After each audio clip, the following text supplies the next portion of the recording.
Veamos ahora qué es lo que nos tienen que decir los padres de la Iglesia en torno a estos dos libros de Samuel, comenzando evidentemente por el primer libro de Samuel, capítulo 1, versículos 1 a 2. Había un hombre sufita llamado Elcaná de Ramá, de la montaña de Efraín, hijo de Jeroham, hijo de Eli, hijo de Tohu, hijo de Suf, efraimita, que tenía dos mujeres, una llamada Ana y otra Peniná. Peniná tenía dos hijos, pero Ana no. De Elcaná se dice que tenía dos mujeres al mismo tiempo como imágenes, o imagen, más bien, de dos virtudes. En efecto, sus esposas eran Peniná y Ana, es decir, la conversión y la gracia. Peniná significa conversión y Ana gracia. Elcaná tuvo hijos, pero primero de Peniná, esto es de la conversión, y ya después de Ana, que es la gracia. La Escritura describe simbólicamente los progresos de los santos mediante los matrimonios. De ahí que también tú, si quieres, puedas ser esposo en un matrimonio de este género. Por ejemplo, si practicas voluntariamente la hospitalidad, parecerá que la has tomado por esposa. Y si a esta añades el cuidado de los pobres, entonces parecerá que has tomado una segunda esposa. Y si unes a ti la paciencia, la mansedumbre y las demás virtudes, parecerá por tanto que has tomado tantas esposas cuantas virtudes te acompañen. ¿Entiendes ahora por qué se dice de muchos patriarcas que hayan tenido varias mujeres? Ciertamente, la propia Escritura nos recuerda que, habiendo muerto las primeras, han tomado otras por esposas. Con ello se indica en figura que algunos son capaces de ejercitar muchas virtudes al mismo tiempo, mientras que otros no pueden dar inicio a las que siguen si antes no han llevado a la perfección a las primeras. Es una bella exposición la que realiza Orígenes al respecto en torno a las dos esposas de Elcaná, ¿no?, en las homilías sobre el Génesis. Por último, fíjate bien cómo la que era estéril finalmente dio a luz. Esto es figura de la Iglesia. En efecto, Jacob, por ejemplo, tuvo dos esposas.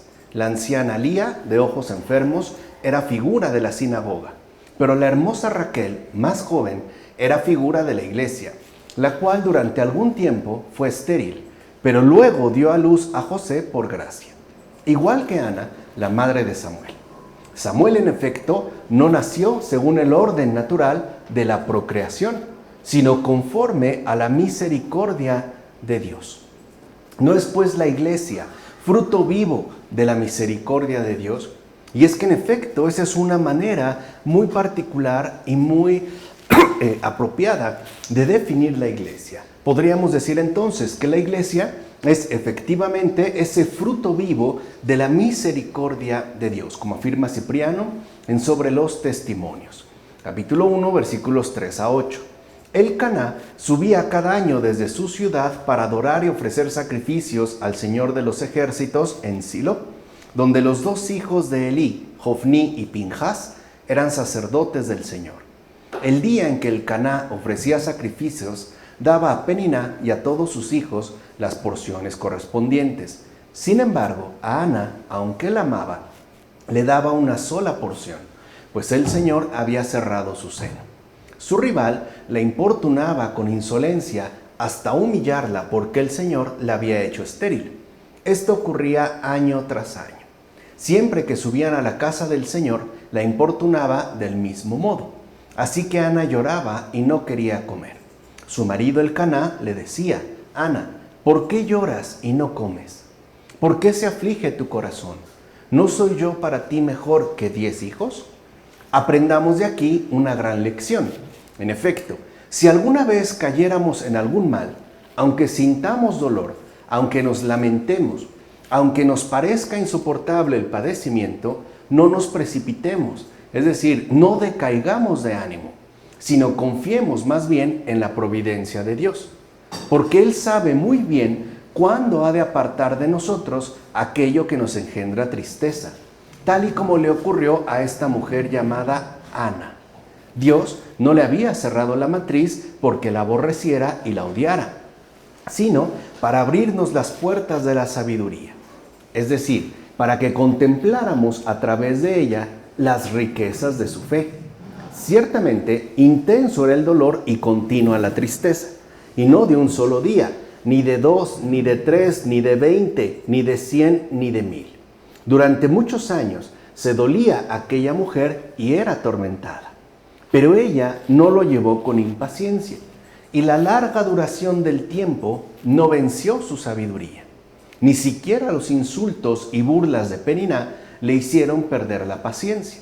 Y lo mejor de todo es que nos declara su amor a Dios abiertamente. En efecto, no pedía simplemente un hijo, sino que ante todo deseaba dedicarlo y entregarlo a Dios en cuanto hubiera salido de su vientre, como afirma Juan Crisóstomo en los sermones sobre Ana. Y aquí me parece que hay dos aspectos que bien podemos resaltar. Primero, el hecho de que pase lo que pase y suceda lo que suceda, no debemos jamás perder la paciencia. O sea, no debemos perder de vista la confianza que debemos a Dios, aun cuando las circunstancias parezcan ciertamente complicadas. Y por el otro, el hecho de que en nuestros deseos también debe haber una verdadera rectitud de intención. O sea, no solo cuenta lo que deseamos, sino el modo en el cual este deseo corresponde a un bien ciertamente mayor. Por ejemplo, Ana no quería de manera egoísta un hijo simplemente para sí. Lo quería para poder ofrecerlo, ¿no? Literalmente ofrendarlo a Dios en cuanto éste saliera pues de su vientre. Entonces vemos cómo en la figura luminosa de Ana se manifiestan algunas de las riquezas de la fe. Por otra parte, Peniná figuró la sinagoga, la cual importunaba a Ana por ser estéril. Era pues, como dice la Escritura, su rival. El término rival indica aquí enemistad o envidia. Por eso oprimía a la que no tenía hijos y no le dejaba de manifestar su repudio, como afirma Verecundo en el comentario al Cantar del Deuteronomio. Ahora bien, ¿quieres conocer el desvelo del alma? Acude a Ana y escucha estas palabras suyas. Adonai Elohim Sabaoth. O mejor aún, escucha lo que precede a estas palabras. Todos se levantaron de la mesa, pero ella no se entregó enseguida ni al sueño ni al descanso. O sea que, a pesar de la comida, ella no estaba abotargada ni por el alimento ni por la bebida. Era pues siempre sobria y vigilante. Así pues, avergoncémonos nosotros ante esta mujer, ya que ambicionamos un reino y muchas riquezas al abandonar la sobriedad. Sí, avergoncémonos ante Ana, que más bien ruega y llora por un hijo, como remarca Juan Crisóstomo en las homilías sobre la carta a los Efesios. Y aquí se refuerza lo que habíamos dicho hace un momento. Es decir, que debemos también indagar en la rectitud que poseen nuestros respectivos deseos. O sea, debemos pues discernir si lo deseado apunta realmente a un bien mayor o por el contrario, este deseo carece de sobriedad. O sea, nos dejamos llevar pues por la embriaguez que pueden despertar en el alma las riquezas de este mundo. De tal modo que entonces nuestros deseos ya no estarían pues custodiados por la sobriedad y la vigilancia. En todo caso, date cuenta que el ayuno es una obra de reverencia para con Dios. Ana, por ejemplo, que era estéril, obtuvo fácilmente de Dios que su vientre, vacíos de alimentos, se llenara con un hijo y por ende con la satisfacción de una esperanza. Y eso es también la manera en la cual cristianamente podemos definir el deseo. O sea, un deseo recto, en efecto, corresponde a la satisfacción de una esperanza. O sea que el cristiano no puede desear cualquier cosa, sino la satisfacción de una esperanza que solo Dios puede concederle. Y dicho sea de paso, no se trató de cualquier hijo, sino de un profeta. Así pues, fijémonos en Ana, mujer de Elcaná, y aprendamos a realizar la evasión de los peligros por medio del ayuno, como afirma Tertuliano en Sobre el ayuno. Es decir, no perdamos jamás la sobriedad ni la vigilancia, tanto en lo externo como en lo interno. de tal manera que este ayuno nos permita evadir los peligros y alcanzar, como mencionamos, como dijimos ahorita, la verdadera satisfacción de una esperanza. Capítulo 1, versículos 9 a 11. En una ocasión, después de haber comido y bebido en Silo, Ana se levantó y se puso ante el Señor. El sacerdote Elí estaba sentado en su sede junto a las jambas del santuario del Señor. Ella, con el alma llena de amargura, rogaba al Señor llorando sin cesar y decidió hacer un voto diciendo: Señor de los ejércitos, si te dignas mirar la aflicción de tu sierva y te acuerdas de mí, si no te olvidas de tu sierva y me concedes un hijo varón, lo dedicaré al Señor por todos los días de su vida, de modo que nunca la navaja tocará su cabeza. Mira, Ana, movida por su propia desgracia, no se avergonzó ni se apenó de pedir directamente a Dios en su aflicción. Se acercó pues con gran confianza al Señor y fue escuchada. Y eso es algo que también nosotros tenemos que aprender de esta gran mujer.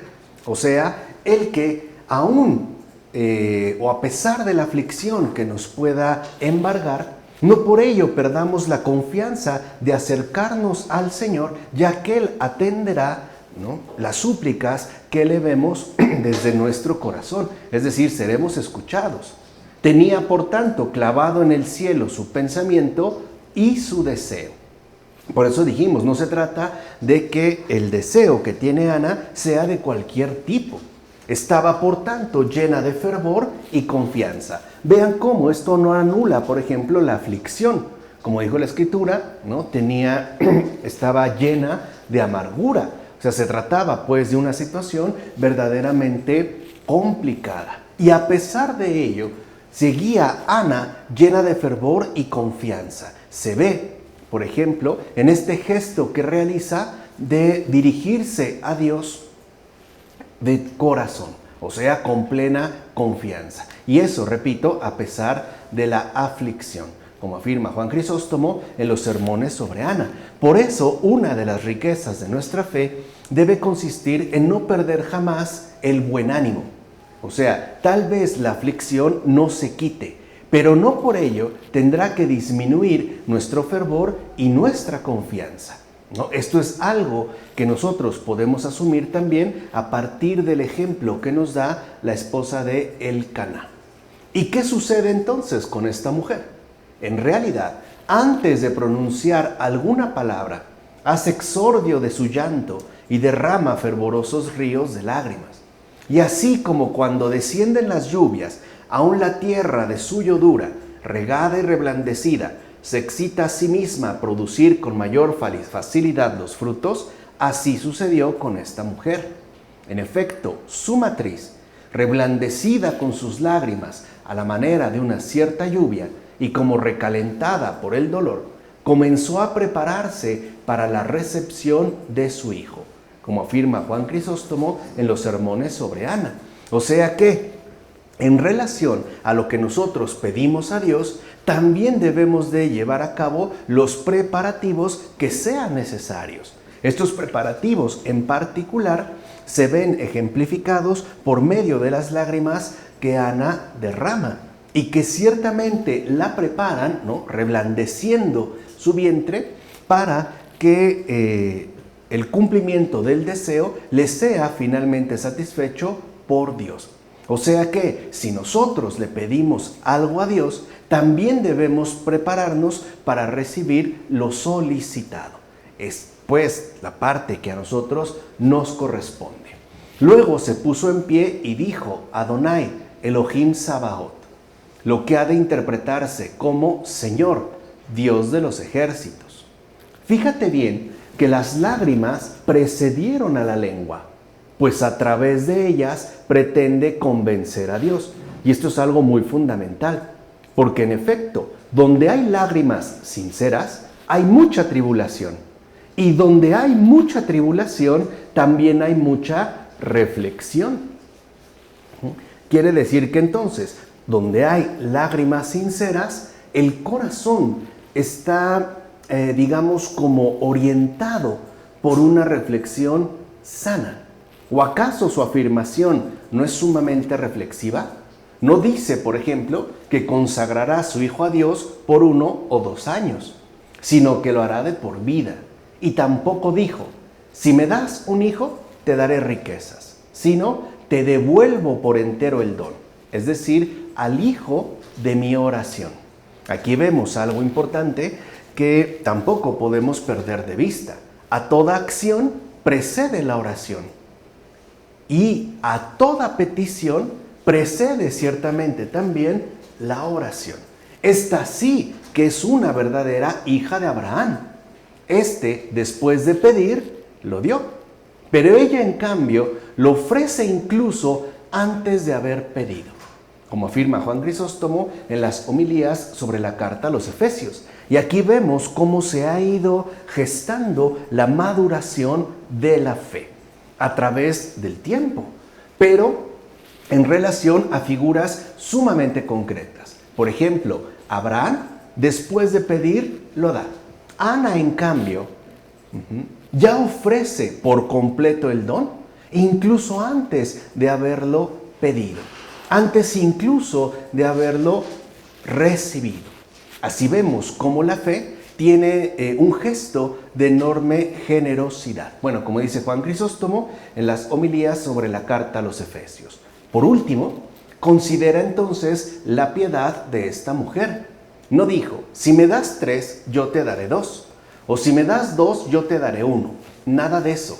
Más bien afirmó, si uno solo me dieres, yo te consagraré íntegro el fruto. Todavía no recibe al Hijo y ya está moldeándolo para profeta. Qué gran confianza la de esta mujer, que es justo a lo que a nosotros también se nos invita. Dijimos, tiene puesta la mirada en el cielo. Sus deseos son de carácter celestial. Puesto que no podía en aquel momento pagar con lo que aún no había recibido, paga entonces por adelantado con los bienes que luego le han de venir. Ella pues juzgó ser suficiente paga el emplear sus trabajos en la formación de un sacerdote de Dios, como afirma también Juan Crisóstomo en los sermones sobre Ana. Y es que en efecto, Ana no está deseando cualquier cosa. No quiere tener un hijo por tenerlo. Quiere que en efecto este hijo que le sea concedido se convierta ya de entrada en un sacerdote de Dios. Está solicitando pues algo en verdad grande, que además contribuya al bienestar de la gente. No hay pues ningún rasgo, aunque sea mínimo, de egoísmo en Ana. Por el contrario, hay un gesto manifiesto de gran generosidad, ya que un sacerdote de Dios está al servicio de los demás. Capítulo 1, versículos 12 a 18. Como se demoraba en sus ruegos al Señor, Elí se puso a observar el movimiento de su boca. Ana hablaba para sí y sus labios se movían sin que se oyera su voz. Por lo que Elí supuso que estaba ebria y le dijo, ¿hasta cuándo vas a estar ebria? Arroja el vino que llevas dentro. Pero Ana contestó, no, mi señor, yo soy una mujer angustiada. No he probado ni vino ni bebida embriagante. Simplemente abría mi alma ante el Señor. Elí le respondió, vete en paz, que el Dios de Israel te conceda lo que le has pedido. Cuando estamos orando, ante todo hemos de suplicar con paz y en silencio. Que no se oigan más que los gemidos, los suspiros o los sollozos. Ahí ya está expresada una verdadera oración que brota de lo más profundo de nuestro ser, es decir, del corazón. En resumen, nuestra oración debe ser como lo era la de Ana, madre del bienaventurado Samuel. Ella, como está escrito, rogaba llorando, y sus labios se movían, pero no se escuchaba su voz. La oración, pues, no se hace con ruidos, ni siquiera con ruidos de palabras. Que nuestra oración no se note en la voz, sino en el fervor del corazón que clama a Dios, como afirma Cesáreo de Arles en un sermón. Y en efecto es así. Hoy quizá nosotros confundimos la oración con un cierto tipo de estruendo, con una especie de sonoridad al final estéril e irrelevante. Para muchos quizá la oración consiste en efecto en un ruido de palabras. Pero el problema no está precisamente en estas palabras ruidosas. El problema está en que casi siempre en lo que llamamos oración o en la oración que realizamos, lo que destaca es la voz. Incluso a veces lo que suele destacar es la articulación de las palabras, pero no el fervor del corazón que clama a Dios. Este verdadero fervor del corazón tiene su propio modo de manifestación, el cual no corresponde a las palabras. De hecho, corresponde a esa intensidad interior que suele ponerse al descubierto por medio de lágrimas o por medio de una conmoción interior que en efecto significaría un diálogo sincero, abierto, transparente con Dios.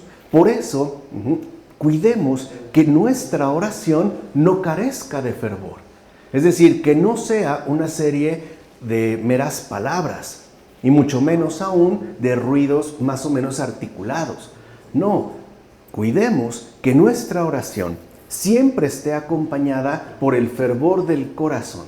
O sea, por ese fervor que en efecto se traduce en términos de un contacto con el Señor de manera directa, ¿no? Este fervor que clama a Dios y que el Señor en efecto no solamente escucha, sino que también responde. Así pues, mueve los labios al orar, pero que no se escuche la voz para que aparezca Samuel.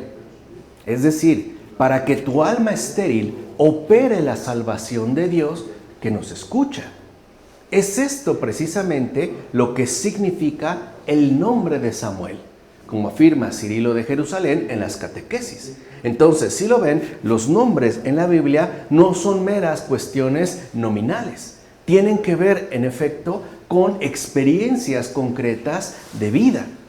Dios que nos escucha, ¿no? Incluso la operación de la salvación de Dios que nos escucha, es lo que corresponde al significado de Samuel. Ahora bien, las lágrimas que buscamos en la oración son las de la devoción, no las de la ostentación. Por eso tenemos que ser también sumamente prudentes al momento de llevar a cabo la oración, la cual, como ya dijimos, tiene que estar guiada y sustentada en un genuino fervor del corazón. Son estas lágrimas las que fluyen en nuestros aposentos sin que nadie nos vea. O sea, no hacemos ningún tipo de ostentación. No queremos que nuestra oración sea llamativa, sino que en todo caso sea anónima, discreta, que nadie nos vea, pero que Dios nos escuche. Son lágrimas que fluyen tranquilamente y sin estruendo. Ojo también con este signo. La verdadera oración fervorosa permite que broten lágrimas de manera tranquila y sin estruendo. Son pues las que ciertamente emanan de lo profundo del alma, las que solamente son derramadas por Dios. Tales eran, en efecto, las lágrimas de Ana, madre de Samuel, lágrimas de una voz más clara que la de la trompeta, lágrimas que hacen de una roca dura una tierra blanda. Y por cierto, cuando en efecto se presenta la conversión, brotarán estas lágrimas vivas de lo más profundo del alma, que lograrán hacer del corazón endurecido una tierra blanda y dispuesta a recibir la gracia de Dios en su propia vida. Por eso vean cómo incluso el modo de orar de Ana es sumamente importante para nosotros. De hecho, tiene que ser un ejemplo para nuestra respectiva experiencia de oración. Bueno, como dice Juan Crisóstomo en las homilías sobre el Evangelio de Mateo. Así pues, queda claro que la plegaria es una conversación con Dios. Y dicha conversación se da en el silencio, aunque movamos los labios. En efecto, Dios escucha de continuo la conversación íntima, como afirma Clemente de Alejandría en los Strómata. Y esto también es algo fundamental, porque esta conversación íntima es ese secreto fielmente resguardado por Dios cuando nos ponemos en contacto con Él. No nos ponemos a hacer estruendos u algún tipo de ostentación. Lo que queremos es una conversación íntima, de tal manera que los secretos más profundos del alma solamente sean recibidos, escuchados, atendidos por Dios mismo. No queremos, pues, quedar bien ante nadie, ni siquiera ante uno mismo.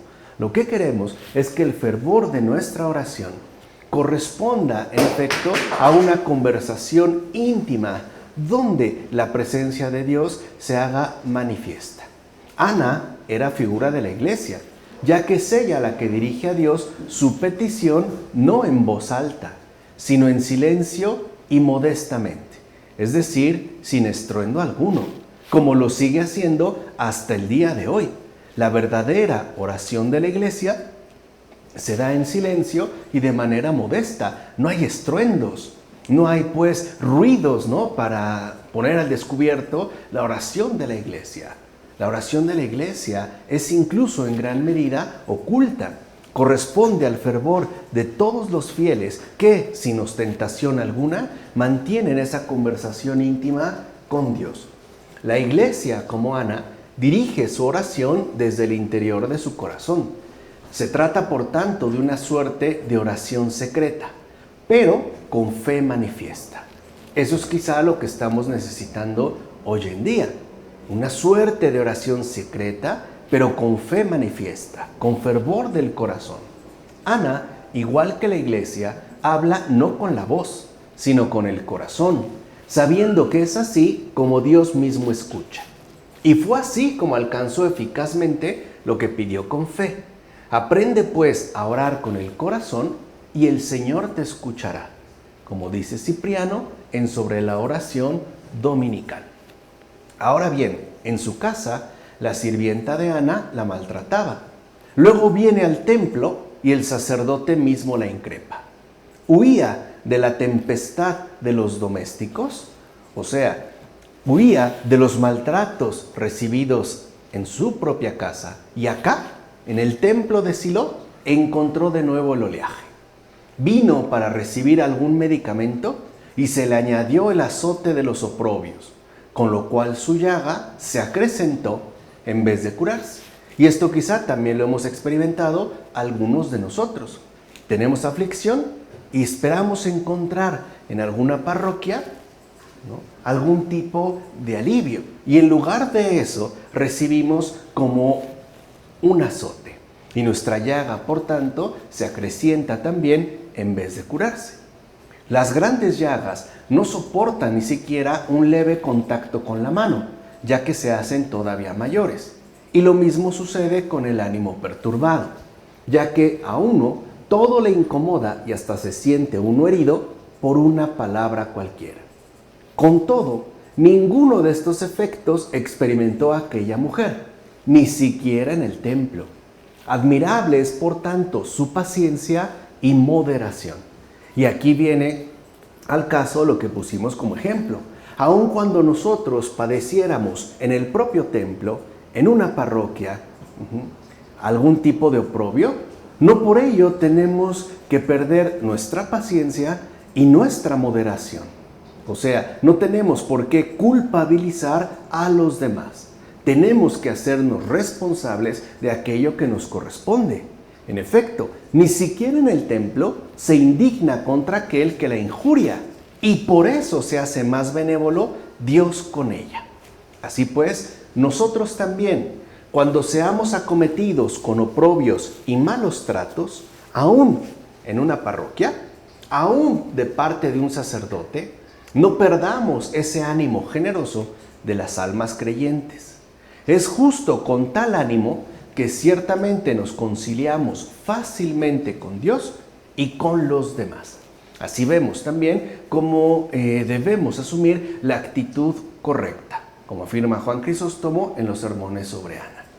En todo caso, observa bien la conducta de Ana y fíjate en lo siguiente.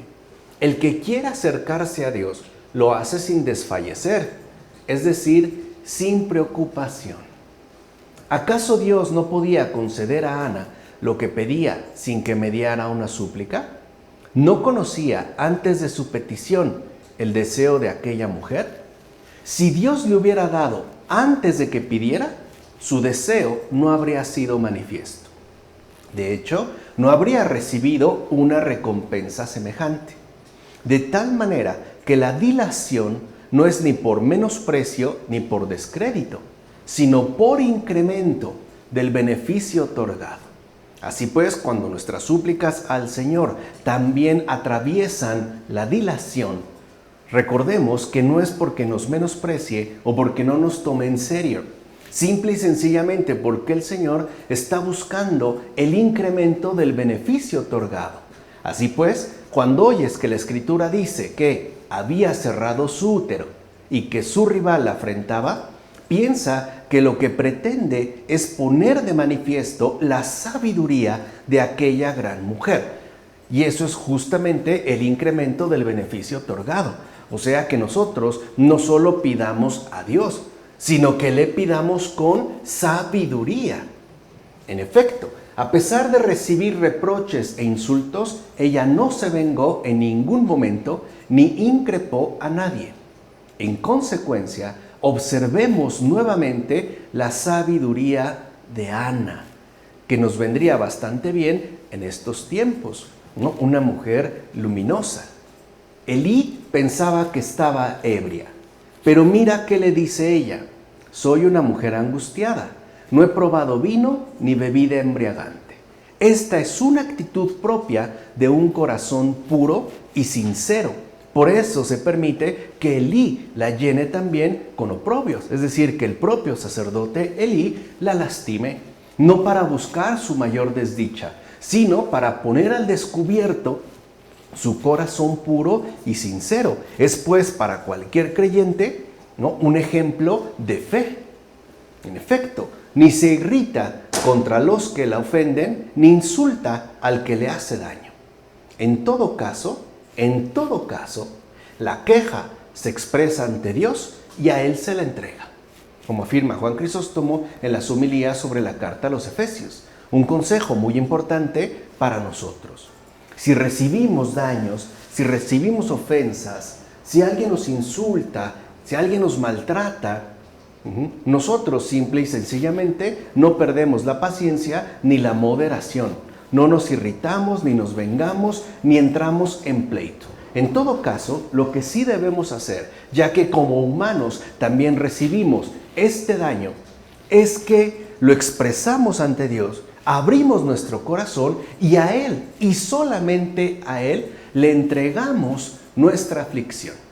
De tal forma entonces que renunciamos a aquello que nos han hecho y se lo dejamos al Señor. A Él pues se lo entregamos, para que veamos cómo la fe es una experiencia muy concreta de vida. Si alguien te hizo daño, de acuerdo, expresa tu queja ante Dios y a Él entrégasela. Y a continuación, ora, pide, suplica por aquel que te hizo algún mal. Eso sería obrar con sabiduría. Lo siguiente es que Dios mismo te brindará tanto la paz como esa resolución de los deseos que hay en tu corazón. Capítulo 1, versículos 19 a 28. Se levantaron muy temprano, se postraron ante el Señor y regresaron a su casa en Ramá. Elcaná conoció a su mujer Ana. El Señor se acordó de ella y al cabo del tiempo Ana concibió y dio a luz un hijo al que puso por nombre Samuel. Pues dijo: lo he pedido al Señor. Entonces subió con él llevando consigo un ovillo de 3 años, un efá de flor de harina y un odre de vino. Y entró con él en la casa del Señor en Silo. El niño era todavía muy pequeño. A esta mujer debemos emular los varones. A esta imiten las mujeres. Ella es maestra de ambos sexos. En efecto, las estériles no desesperen, y las que son madres eduquen así a sus hijos. Y todos a la vez imitemos la virtud que demostró antes del parto y el cuidado que tuvo después del parto. ¿O qué hay más virtuoso y prudente que esta mujer que soportó la intolerable calamidad con paz y fortaleza y no desistió hasta que hubo vencido la desgracia? ¿Qué fue lo que encontró al final de sus males? El final fue algo increíble y admirable. Y esto sin contar a favor suyo con ayuda humana que le prestara auxilio. Bien conocía ella la benignidad del Señor y por ello acudió solamente a Él. Y ciertamente obtuvo lo que quiso. La curación de su tristeza no necesitaba de ningún auxilio humano, sino de la gracia divina. Como dice Juan Crisóstomo en los sermones sobre Ana. Y a veces es esto lo que sucede en los acontecimientos de nuestra propia vida. La curación que requerimos no proviene de ningún tipo de auxilio humano, sino que únicamente correspondería a la gracia divina. Por eso debemos acudir en principio y hasta el final solamente al Señor. Debemos pues intensificar el fervor de nuestra oración y la confianza de nuestro corazón, de tal manera que entonces, como Ana, no desesperemos de los acontecimientos desagradables que podemos atravesar. Recuerden que el malestar de Ana no fue de días ni de meses, sino que duró muchos años. Pero al final, ¿cómo terminó? Realmente el final fue algo increíble y admirable.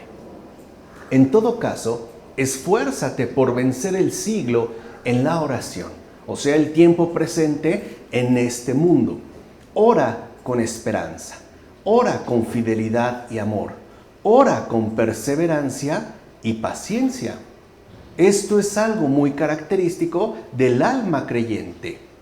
Su oración siempre va acompañada de esperanza, de fidelidad, de caridad, de perseverancia y sobre todo de paciencia. Ora pues como Ana, madre de Samuel.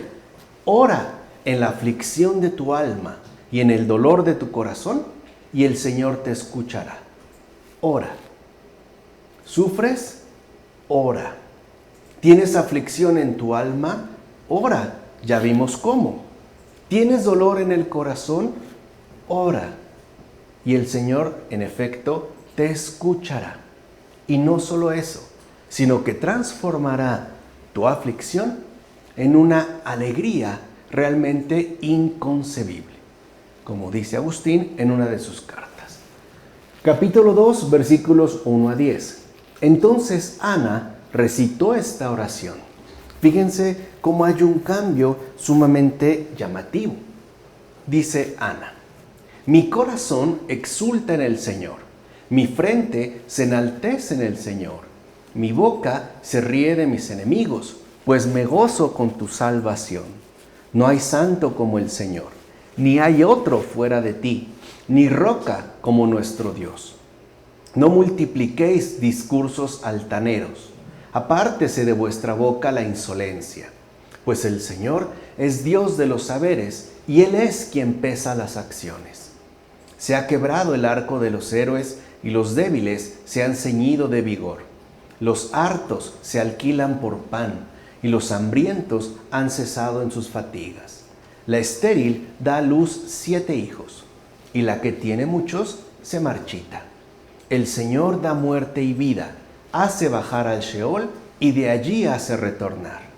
El Señor da la pobreza y la riqueza, Él humilla y enaltece. Levanta del polvo al indigente, del estiércol levanta al pobre para sentarlo con los príncipes y hacer que herede un trono de gloria. Del Señor son los pilares de la tierra, y sobre ellos se ha firmado el orbe.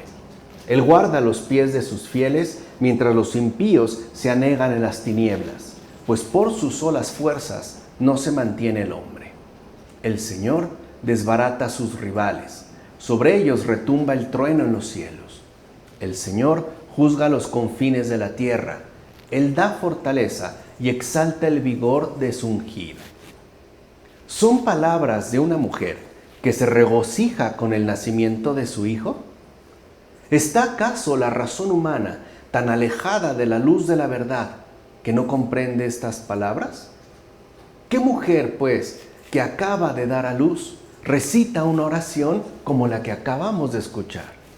Por medio de esta mujer, por nombre Ana, que significa gracia, habló con espíritu profético la religión cristiana, la ciudad de Dios, cuyo rey es Cristo. En efecto, es por la gracia de Dios que caen los soberbios y se llenan los humildes para levantarse. Sea pues la iglesia de Cristo, la ciudad del gran rey, la llena de gracia y la fecunda en hijos. Que su corazón esté verdaderamente afianzado en el Señor. Y esto es, por cierto, tal afianzamiento, lo que el Señor busca a todo lo largo de nuestra vida, en particular a través de las aflicciones y de los momentos difíciles. Que nuestro corazón quede bien afianzado en Él. Que viva por la gracia del Señor, su Dios, como afirma Agustín, en la ciudad de Dios. Y en efecto, esto es algo propio de la iglesia, del cuerpo del Señor. Los fieles viven por la gracia de Dios. Los fieles viven de la gracia de Dios porque tienen verdaderamente afianzado su corazón en el Señor. Él es su respaldo, su sostén, su proveedor, su corrector, su guía, su maestro, su principio, su final. La gloria que proviene de los seres humanos imita la bajeza y por eso con facilidad suele suceder que se derribe. Esto lo vemos, ¿no?, de manera muy notoria en la actualidad, por ejemplo, en las redes sociales. Alguien puede viralizarse y alcanzar una especie de reconocimiento masivo y al poco tiempo, incluso a los pocos días, se derriba para no levantarse más. Pero no es así con la gloria que viene de Dios, ya que ésta permanece inmóvil para siempre. Por eso Ana exalta de todo corazón a Dios, como afirma Juan Crisóstomo en los sermones sobre Ana. Y tiene razón. Exaltar a Dios de todo corazón significa adorarle como es debido. Nuestra exaltación de todo corazón a Dios, en efecto, es el reconocimiento de su grandeza, de su bondad. Ahora bien, por mucho que uno avance en santidad, por mucha que sea la pureza y la sinceridad que uno logre adquirir, la criatura humana no puede llegar a ser santa como el Señor. Algo que recordamos frecuentemente en la celebración litúrgica. Solo tú eres santo, solo tú, Señor. Ya que es Él el dador de santidad y la criatura es solo receptora. El Señor es, pues, fuente de santidad. Por eso no hay nadie santo como el Señor y nadie existe fuera de Él. De hecho, ningún ser de los que existen tienen por naturaleza su propio existir. Algo que, como espero que recuerden, Michel Henry ya nos expuso filosóficamente. Solo a Dios nadie le ha dado la existencia. Solo Él es. Toda criatura que existe es por voluntad suya. En efecto, la creación entera es por voluntad del Creador, como afirma Orígenes en las homilías sobre el primer libro de los Reyes. Algo que en efecto Ana confiesa sin, esta serie de profundizaciones filosóficas y teológicas. ¿Quién, pregunto yo, que esté en sus cabales, tendrá tan alto concepto de su propia sabiduría? ¿Acaso no hemos escuchado la exhortación de Ana? ¿Por qué entonces siguen apareciendo tal cantidad de discursos altaneros? ¿De qué se supone que hemos de enorgullecernos? ¿Qué es grande en el ser humano? Nuestra única superioridad consiste en saber que yo soy el Señor, como se afirma en el libro del profeta Jeremías. En esto consiste la superioridad humana, es decir, su gloria y su grandeza, o sea, en adherirse al conocimiento de la verdad. como afirma Basilio de Cesarea en las homilías sobre la humildad. Algo que quizá hoy también nos está faltando, y mucho, esa adhesión profunda, total, radical al conocimiento de la verdad. Adhesión. Por otra parte, démonos cuenta que aquí también se habla de la resurrección de la carne. En efecto, al decir el Señor da muerte y vida, se quiere dar a entender que es Él quien vivificará después de haber matado. Y lo hace matando mediante la propia muerte y vivificando mediante la resurrección. Es pues la carne lo que muere mediante la muerte, y por ello será la muerte misma la que también será vivificada mediante la resurrección. Así pues, la carne resucita, como afirma Tertuliano en Sobre la resurrección de los muertos. En todo caso, fíjate bien en lo siguiente. El Señor juzgará lo último de la tierra. ¿Qué significa esto? Que a cada uno lo justifica o no el Señor, o sea, la verdad misma. En efecto, solo Él examina el fin de todos, para que ni el pecador desespere del perdón, si se arrepiente de verdad, ni el justo confíe en su propia rectitud, como afirma Fructuoso de Braga en la Regla General Monástica. Algo muy importante también de tener en cuenta. Todo está en Él. De tal forma entonces que el pecador no desespere del perdón, como por ejemplo podría ocurrir, ¿no?, en el caso de alguien que se asume como la medida definitiva a partir de su pecado, o bien en alguien que puede entonces, ¿no?, vanagloriarse de sí mismo basado en su propia rectitud. Así pues, no perdamos de vista que solo Él examina el fin de todos, tanto del pecador como del justo. Capítulo 2, versículos 11 a 21. Los hijos de Elí eran hombres depravados que no reconocían al Señor ni las obligaciones del sacerdote ante el pueblo. Fíjense lo que ya habíamos dicho al inicio de la exposición de estos libros, estos contrastes, ¿no?, constantes que nos ofrecen estos dos libros de Samuel. Pasamos de una oración sumamente luminosa de parte de Ana a esta sombra que además corresponde a los hijos de Elí, en tanto sacerdotes. Cuando alguien ofrecía un sacrificio, venía el criado del sacerdote con la horquilla de 3 dientes en la mano, y mientras estaba cociendo la carne, la introducía en la olla o el puchero, en la cazuela o la caldera, y todo lo que la horquilla sacaba se lo quedaba el sacerdote. Y así procedían con todo israelita que se acercaba a Silo. Incluso antes de que quemaran la grasa, venía el criado del sacerdote, se acercaba y decía al que hacía el sacrificio: dame la carne que corresponde al sacerdote para asarla, pero no te aceptaré carne cocida, ha de ser cruda. Y si el hombre respondía: hay que quemar primero la grasa y después tomar cuanto gustes, el criado replicaba: dámela ahora o la tomaré por la fuerza. El pecado de aquellos jóvenes era muy grave ante el Señor, porque menospreciaban las ofrendas del Señor. Samuel continuaba sirviendo al Señor, y por ser muy joven vestía un efod de lino. Cada año su madre le hacía una túnica pequeña y se la llevaba cuando subía con su marido para ofrecer el sacrificio anual. Entonces Elí bendecía a Elcaná y a su mujer diciendo: que el Señor te dé descendencia de esta mujer como premio por la cesión que ha hecho al Señor. Y volvían a su lugar.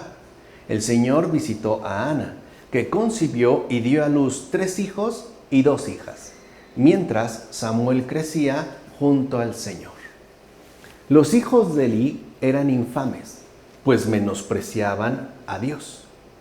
Ahora bien, asimismo hemos de reconocer que todos los santos, siervos y amigos de Dios como Samuel, tuvieron siempre a quien tolerar dentro de su pueblo, como afirma Agustín en una de sus cartas.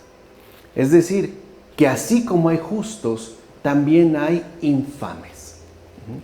Y El contacto entre ambos es inevitable. Para los infames, buscando evidentemente su corrección. Y para los justos, para su respectivo crecimiento, todavía mayor en virtud. En todo caso, Ana, una vez que hubo consagrado a su hijo a Dios, ya no lo volvió a tomar consigo, pues pensaba que era indigno que quien iba a ser profeta creciera en casa de la que aún deseaba tener nuevos hijos. Por eso, una vez cumplido el sacrificio, se volvió a su casa y pudo engendrar 5 hijos más por haber dado su primogénito a Dios. ¿Te admiras de lo sucedido a esta mujer? Pues imita su fe, que es justo a lo que el Señor nos invita, no solo a quedarnos como meros espectadores a distancia de lo sucedido, sino que nos involucremos en estos sucesos para que también nosotros podamos disfrutar y agradecer de la bondad de Dios. Imitemos pues la fe de Ana, como nos dice Jerónimo en una de sus cartas.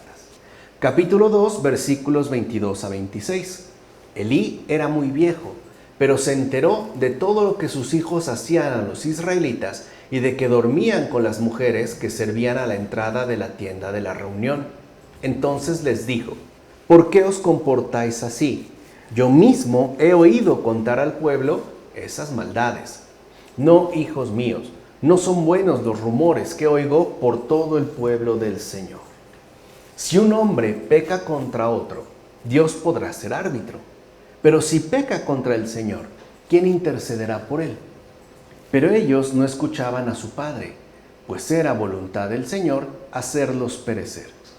Mira, por no castigar con bastante rigor, el padre movió a tan gran cólera a Dios que cuando los extranjeros se sublevaron, sus hijos murieron a manos de estos en la lucha, en un solo día, y el pueblo entero fue derrotado y muchos perecieron.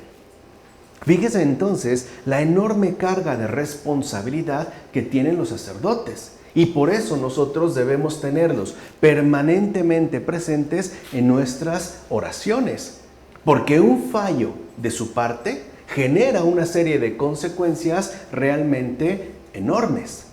Es más, con respecto al arca de la alianza de Dios, sucedió lo que nunca jamás se había oído anteriormente.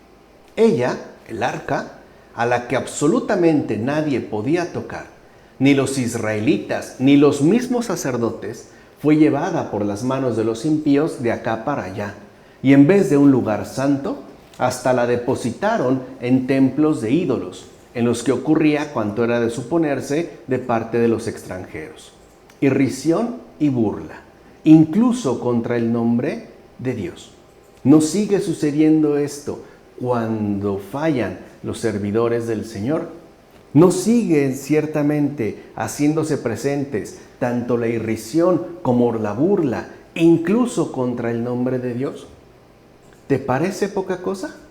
O sea, realmente esto que hemos mencionado, todo este oleaje de consecuencias inmensas, ¿crees que es poca cosa? Por eso Elí gustó de un fin lamentable, por no haber hecho la corrección debida. Por ejemplo, recibiendo la amenaza de que su linaje sería también despojado, ¿no?, de la dignidad sacerdotal, lo que efectivamente sucedió. Pues bien, muy grave fue lo ocurrido al pueblo. Y tal es lo que el padre padeció porque sus hijos violaran la ley. Y eso que no se cayó, sino que antes bien los exhortó a que abandonaran tales iniquidades. ¿Pero qué le faltó a Elí? Contundencia. Habló, pero no obró de manera contundente. Sí los exhortó a que abandonaran tales iniquidades. El problema es que él mismo no mostró para con ellos el celo conveniente y por ende tampoco siguió al pie de la letra la regla de la obediencia, como afirma Basilio de Cesarea en Sobre el juicio de Dios. O sea que el problema real con Elí es la falta de celo conveniente. O sea, en tanto sacerdote, tampoco manifestó un repudio total con respecto al pecado. lo cual se ve en su modo de proceder con sus hijos. Sí los exhorta, los amonesta, pero no actúa con el celo conveniente. Ahora bien, se dice que tiene un pecado irremisible quien blasfema contra el Espíritu Santo. Compara esta sentencia con lo que aquí está escrito. Si un hombre peca contra otro, Dios será árbitro. Pero si alguien peca contra Dios, ¿quién intercederá por él?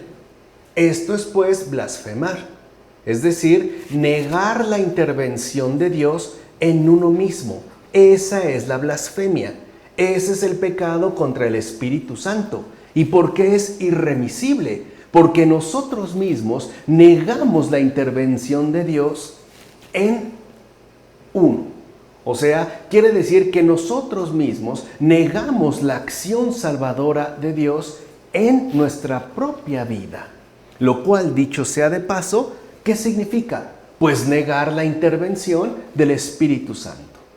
Es tanto como romper con la acción salvadora de Dios. Es pues no querer recibir de Dios mismo la intervención de su Espíritu, es decir, del Espíritu Santo. Ahora espero que podamos entender mejor a qué se refiere esto de el pecado contra el Espíritu Santo. Es negar la intervención de Dios en uno mismo, algo que el propio sacerdote Elí expresó en los términos anteriores. Es decir, si un hombre peca contra otro, Dios será árbitro. Pero si alguien peca contra Dios, ¿quién va a interceder por él? Como dice Nicetas de Remesiana, en el poder del Espíritu Santo. En consecuencia, Elí supo que el pecado cometido por sus hijos Jofní y Pinjas no podía ser perdonado. En efecto, reconoció tal situación como caso perdido y por eso dijo: si un hombre peca contra otro, Dios será el árbitro. Pero si peca contra Dios, ¿quién intercederá por él? Se trataba, por tanto, de algo sumamente grave. Es tanto como afirmar que el propio Elí reconocía ya la gravedad del delito cometido. Es decir, el propio Elí, ¿no?, reconoce, pero sin celo, la gravedad del pecado de sus propios hijos y por ende también del suyo, como dice Orígenes en la oración. En todo caso, date cuenta que esto alude a los pecados habituales, no a los pecadores de ocasión. Recuerden que los hijos de Elí ya eran habitual, ¿no?, o ya era en ellos habitual este pecado. No es algo que se hubiera dado en alguna ocasión. Por eso todo el pueblo ya sabía y lo comentaba en voz alta. Estos últimos, o sea, los pecadores de ocasión, inician su penitencia antes incluso de que alguien interceda por ellos. Así pues, los hijos de Elí cometían pecados de actualidad permanente, como afirma Paciano de Barcelona en una de sus cartas, cosa que también nosotros deberíamos de indagar, ¿no?, en la propia vida. Es decir, si los pecados que cometemos son de actualidad permanente o bien son pecados de ocasión. Si son de ocasión, nos podemos, arrepentir, ¿no?, y podemos intentar remediar este pecado de una manera casi inmediata. Por el contrario, si son pecados ya de actualidad permanente, la situación es muy distinta, porque ya no es tan fácil poder enmendarse de esta falta. Capítulo 2, versículos 27 a 36. Vino un hombre de Dios a Elí y le dijo: así dice el Señor, con claridad me revelé a la casa de tu padre cuando estaba en Egipto bajo el dominio del faraón. Lo elegí de entre todas las tribus de Israel para ser mi sacerdote, para subir a mi altar, para quemar incienso y para llevar el efod en mi presencia. Y he concedido a la casa de tu padre la participación en todos los sacrificios por el fuego ofrecidos por los israelitas. ¿Por qué vosotros habéis atropellado el sacrificio y la ofrenda que yo ordené traer a mi morada? ¿Por qué honras a tus hijos más que a mí, cebándoles con lo mejor de las ofrendas de Israel, mi pueblo? Por eso, oráculo del Señor, Dios de Israel? Yo había asegurado que tu casa y la casa de tu padre caminarían siempre en mi presencia. Pero ahora, oráculo del Señor, me resulta imposible, porque yo doy honra al que me honra, pero los que me desprecian serán desechados. He aquí que vienen días en que cortaré tu brazo y el brazo de la casa de tu padre, de modo que ninguno de tu casa llegará a viejo. El Señor también se manifestó aquí con total claridad y contundencia. Si a Elí le faltó contundencia, a Dios no. Mira, los gobernantes, tal y como son, no recibirán en adelante beneficio alguno, sino la mayor condena. Por eso los gobernantes deben ser siempre honrados, ya que sus propios gobernados son los que emiten por anticipado su sentencia. Pobres, pues, de los poderosos y los dignatarios de este mundo, ya que sus propios gobernados son los que emiten por anticipado su sentencia. En realidad, el gobernante que desprecia a sus gobernados no los desprecia a ellos, sino a Dios. Así pues, no cabe duda que su supuesta honra es más bien su pesada carga. Y lo mismo ocurre con los sacerdotes. En efecto, lo que en verdad honramos en el sacerdote es a Dios. En consecuencia, quien injuria a los sacerdotes, tarde o temprano, sí, tarde o temprano, terminará por injuriar a Dios mismo, como afirma Juan Crisóstomo en las homilías sobre la carta segunda a Timoteo. Y tiene razón, algo que de hecho está sucediendo ya de manera muy explícita en los tiempos actuales. Es decir, ya hay una sistemática injuria, ¿no?, dirigida hacia los sacerdotes, hacia el sacerdocio en general. De hecho, para muchas personas, sacerdote y pederasta son prácticamente o casi sinónimos. Bueno, pero eso no es lo importante. Lo importante no es esta injuria, sino lo que esconde de fondo. Porque si seguimos este camino, tarde o temprano vamos a terminar injuriando a Dios mismo, que es el propósito de este mundo. Que lleguemos pues a injuriar a Dios mismo. No debemos pues confundirnos, ya que a veces se peca más gravemente con los malhechores si no se ejecuta la debida disciplina, tal y como ocurrió con Elí. Por eso el juez lo castigó con una rigurosa sentencia, ya que, llevado por una falsa piedad, no quiso corregir seriamente a sus hijos pecadores. De ahí la sentencia: honraste más a tus hijos que a mí, como dice Gregorio Magno en la regla pastoral. Y quizá nosotros también solemos incurrir en algo parecido. A veces nuestro pecado no consiste, digamos, en algo explícito, sino en algo más bien implícito. Por ejemplo, cuando no aplicamos la debida disciplina, que es justamente lo que ocurrió con Elí. Eso no nos va a eximir de una rigurosa sentencia, ya que puede estar incluso esta falta como oculta o más bien disfrazada por una falsa piedad. Ciertamente, Dios realiza lo que es bueno, no lo que es malo. Por eso se te enseña que Dios da la gloria y deja la pena. En efecto, Dios honra a los honrados, es decir, a los que son buenos, pero aquellos que lo desprecian, Él no los desprecia, sino que serán desechados.